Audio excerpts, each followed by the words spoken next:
Teman-teman sekalian, kita berjumpa lagi masih membahas tentang tanaman porang.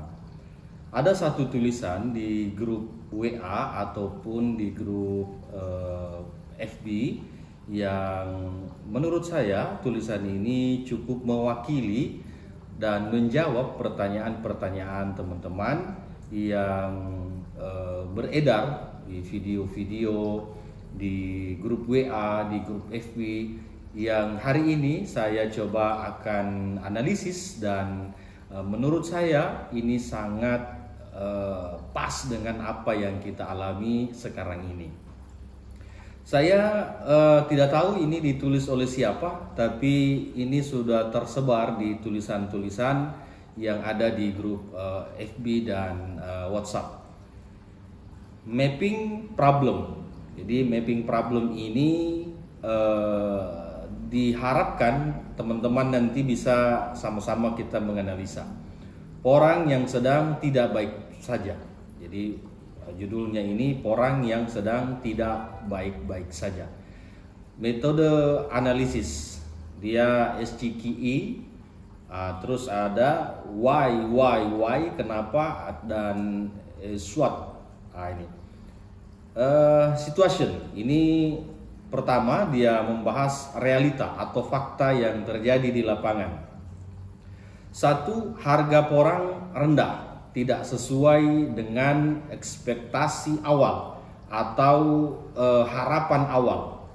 Yang kedua, problem belum buka PO dari pabrik atau belum menerima umbi produksi. Yang ketiga, masa panen sudah tiba, artinya dorman di sebagian wilayah itu sudah terjadi dan sebenarnya sudah waktunya untuk memanen. Yang keempat, sebagian petani modal hutang. Sebagian petani ada yang menggunakan dana kur atau dana pinjaman. Yang kelima, sebagian petani itu tanah sewa karena ekspektasi tadi yang begitu tinggi, tidak mempunyai lahan, akhirnya menyewa lahan. Itu juga sama dengan yang saya rasakan. Yang keenam, pada tahun 2020-2021 pemerintah support petani untuk hutang kur dengan jumlah yang sangat besar. Nah, ini saya alami juga karena waktu itu ada di Direktorat Keuangan Kementan, Ibu Indah itu juga turun ke lapangan mendampingi sosialisasi yang dilakukan oleh off-taker untuk meyakinkan bank dan meyakinkan para petani pemula. Yang ketujuh, sebagian hutang kur tersebut sudah saatnya jatuh tempo. Nah, kami di Sulawesi Selatan yang sudah menggunakan kur itu sebenarnya jatuh tempo dari tahun lalu. Terus di adendum tahun ini akan ada penagihan hutang dari kur itu.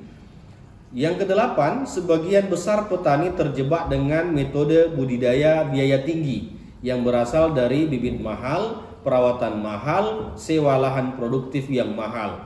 Nah, khususnya bagi teman-teman yang menggunakan paranet, menggunakan mulsa, menggunakan tambahan pupuk kimia, terus lagi biaya sewa lahan yang mahal itu biasanya lahan produktif, lahan sawah atau lahan jagung yang dialihfungsikan menjadi tempat budidaya tanaman porang.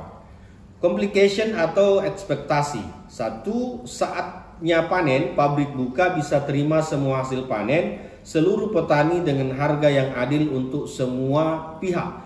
Jadi ini keinginan awal atau ekspektasi atau cita-cita mengharapkan bahwa begitu kita waktunya panen, ini semua pabrik menerima produksi kita dengan harga yang bagus seperti tahun-tahun sebelumnya. Yang kedua, pabrik beroperasi normal, baik terima barang maupun menjual barang. Artinya penerimaan umbi iya, ekspor chip juga iya.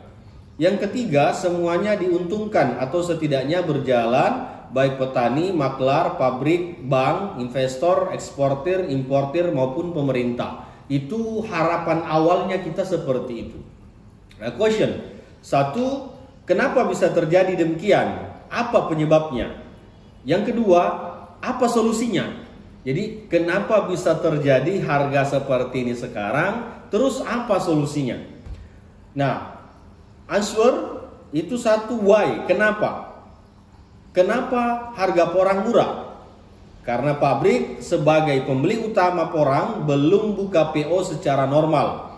Ada sebagian tapi sangat kecil sekali, dan itu pun karena lebih bersifat taktikal alias averaging down untuk menurunkan HPP atas stok tahun lalu yang HPP 2 kali saat ini. Dan ini sangat bersifat spekulatif atau artinya berjudi lah mereka ini.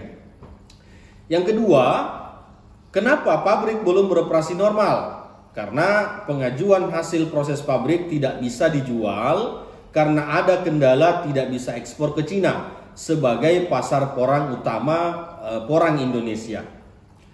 Pertanyaan ketiga, kenapa tidak bisa ekspor ke Cina padahal sebelum-sebelumnya bisa? Karena Cina memberikan kebijakan adanya sertifikasi tertentu untuk bahan pangan, mulai dari budidaya sampai dengan pabrik dan eksportir. Itulah ada persyaratan GACC. Yang keempat, bukankah Indonesia tidak langsung ke Cina tapi ke negara ketiga atau misalnya ke Vietnam atau ke Thailand? Nah, itu benar. Kebijakan Cina ini berdampak ke seluruh negara, baik langsung maupun tidak langsung ke Cina.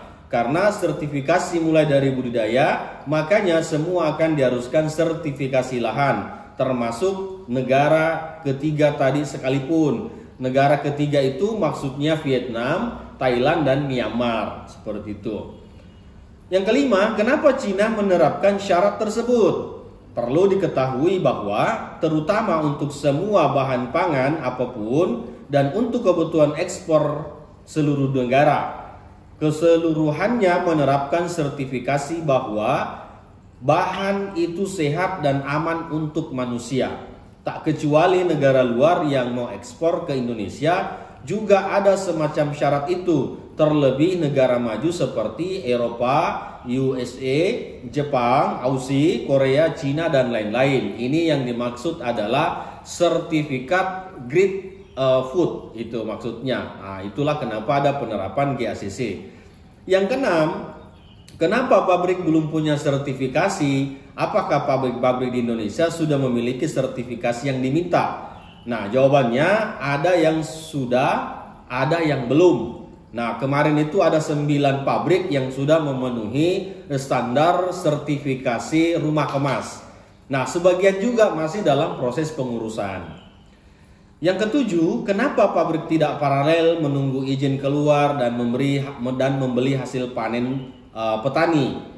Nah, jawabannya karena sebagian besar pabrik masih memiliki stok hasil produksi tahun lalu.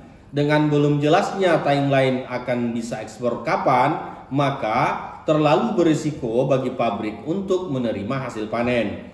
Dan terlebih sebagian besar modal sudah mandek atau terhenti jadi stok. Jadi seperti ada beberapa pabrik di Jawa Timur itu mereka stok chipnya masih banyak sehingga modalnya ada di situ. Artinya untuk membeli hasil porang petani uangnya masih jadi barang sebelum jadi uang. Nah, itu ada informasi bahwa Asia Prima Konjak Aja itu ada beberapa puluh sampai ratusan ton chip yang masih tersimpan di gudang mereka. 8. Kenapa petani diributin dengan registrasi? Nah, ini yang jadi kendala juga di petani sekarang ini, ribut-ribut registrasi, padahal pada saat dijual itu sama harganya antara umbi yang terregistrasi dengan yang tidak terregistrasi. Karena itu salah satu syarat yang diterapkan oleh Cina. Sayangnya proses registrasi oleh petani belum semua melakukan atau pro registrasi. Saya tidak perlu menunjuk orang lain. Lahan saya sendiri belum saya registrasi dan saya akan segera mengurusnya. Nah, ini yang menulis ini menyampaikan bahwa dia pun belum melakukan registrasi. Kalau saya ini sudah sebagian, dalam proses sebagian. Yang kesembilan, kenapa kalau tidak registrasi, ya tidak apa-apa, tetap laku nantinya. Kalau ada yang beli, kalau ada yang beli, tidak perlu berdebat panjang pro dan kontra tentang registrasi. Yang ke-10, kenapa dibilang nggak bisa ekspor tapi laporan ekspor tetap ada? Ya ada, itu kecil persentasenya dalam bentuk glukomanan atau tepung porang murni, dan itu pun kabarnya mandek di pelabuhan Cina alias belum jadi duit. Nah, khusus untuk ke Cina itu kan memang yang di ACC kemarin itu diperuntukkan bagi yang chip porang. Tapi kalau yang tepung itu masih ada yang tetap melanjutkan ekspor. Nah, kalau kayak PT Ambiko itu mereka tetap jalan karena ekspornya ke Jepang dan sudah mengikuti standarisasi dari apa yang dibutuhkan oleh konsumen di Jepang.